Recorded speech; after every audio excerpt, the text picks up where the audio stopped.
Hello everyone, কেমন আছো তোমরা সবাই? আজকে হচ্ছে বৃহস্পতিবার, সকাল ঘড়িতে বাজে এখন 11টা 5। আর এই তো সোনা বাবাকে সকাল সকাল স্কুলে দিয়ে এলাম, তারপরেই আজকে ঘরের যা কাজকর্মগুলো করছি। সকালে আজকে ঘরটা ঝাড় দেওয়া হয়নি, একটু বেলা হলো, তো সোনাকে স্কুলে দিয়ে এসেই একেবারে ঝাড় দিচ্ছি।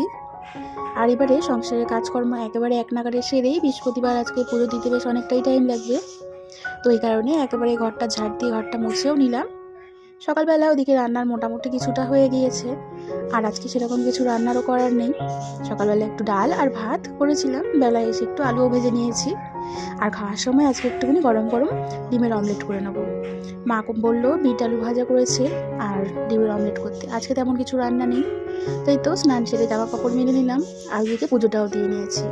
আজকে সকাল থেকে না কিছুই খাওয়া হয়নি তালে গুলে, এই কারণে খুব খিদে পেয়েছিল, এসে নিচে খেয়ে নিলাম।